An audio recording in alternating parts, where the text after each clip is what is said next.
リンクスタート。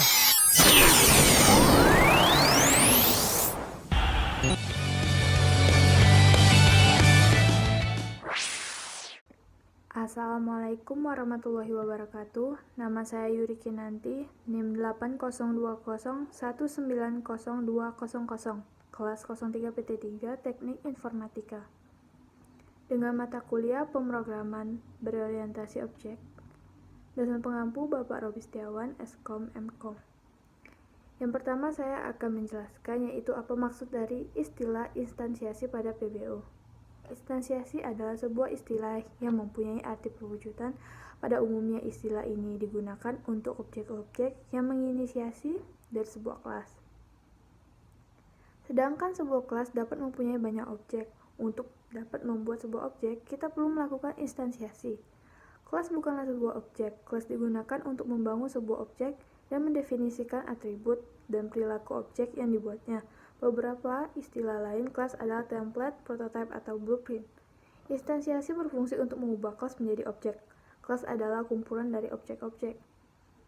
Dan yang sebelah kanan ini adalah contoh dari codingnya. Membuat operator new untuk mempersiapkan memori sesuai dengan isi kelas. Di sini menggunakan kelasnya atau objeknya menggunakan tanggal. Public static void main string x slide TDODO kode application logic here. Tanggal new date slide tanggal merupakan objek baru dari date. Objeknya tersebut adalah tanggal ya. Dan selanjutnya saya ke slide berikutnya, yaitu nomor 2, apa ciri-ciri dari kelas yang bersifat abstrak. Abstrak kelas memiliki ciri-ciri, yaitu mendefinisikan kelas yang bersifat abstrak. Tidak dapat digunakan untuk membuat objek, harus memiliki minimal satu metode abstrak. Digunakan sebagai base class untuk membuat can-clade class. Dibentuk dengan menggunakan kata kunci abstrak pada saat definisi kelas.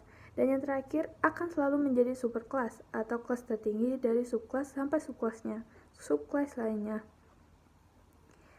Yang ini adalah salah satu codingnya, yaitu public class main public static void main string x. Saat membuat objek dari kelas triangles. Objeknya itu sebuah bangun datar, shape segitiga sama dengan new triangle 4,5. Slide membuat objek dari kelas circle, yaitu lingkaran sama dengan new circle. System.out.println luas segitiga plus segitiga .get area. System.out.println luas lingkaran plus lingkaran get area. Dan yang selanjutnya itu ketiga, apa maksud dari metode yang bersifat abstrak. Maksudnya yaitu abstrak method adalah metode yang tidak memiliki body atau hanya mendeklarasi metode. Memiliki metode body hanya deklarasi metode jika ada deklarasinya. Abstrak klasik tidak bisa dibuat oleh objeknya. Dan ini adalah contoh dari coding tersebut. Class database string get table name return null. Class method database extend database string get table name return this .sql select table new from database .table. Selanjutnya slide nomor 4, apa ciri-ciri dari kelas turunan. Kelas turunan suatu kelas yang mempunyai turunan dinamakan parent class atau base class, sedangkan kelas turunan itu sendiri seringkali disebut subclass atau child class. Sebuah subclass dapat mewarisi apa-apa yang dipunya oleh parent class, karena suatu subclass dapat diwarisi apa-apa yang dipunyai oleh parent class. Parent class. Jadi kesimpulannya boleh dikatakan bahwa subclass adalah tidak lain hanya memperluas extended parent class-nya. Ini adalah contoh dari codingnya.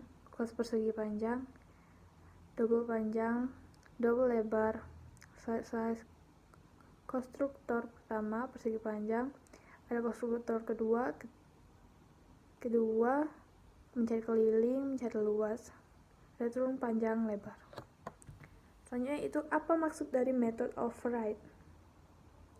Method override adalah ketika suatu kelas child yang turunan dari kelas parent mempunyai beberapa metode dengan nama yang sama dan yang dipunyai si parent tetapi dengan implementasi yang berbeda. Contoh, jadi kelas override ini dengan yang parent itu hampir sama, tapi ada perbedaannya. Itu contoh paling sederhana adalah ketika kita mempunyai kelas interface, kemudian kita implement pada kelas kita, maka kelas kita wajib mengimplementasikan metode-metode yang sebelumnya telah kita definisikan pada kelas interface tersebut.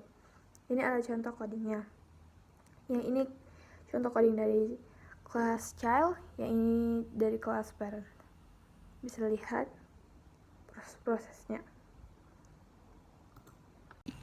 Itulah tadi hasil kerja dari saya. Kurang lebihnya mohon maafkan. Saya ucapkan wassalamualaikum warahmatullahi wabarakatuh. Terima kasih.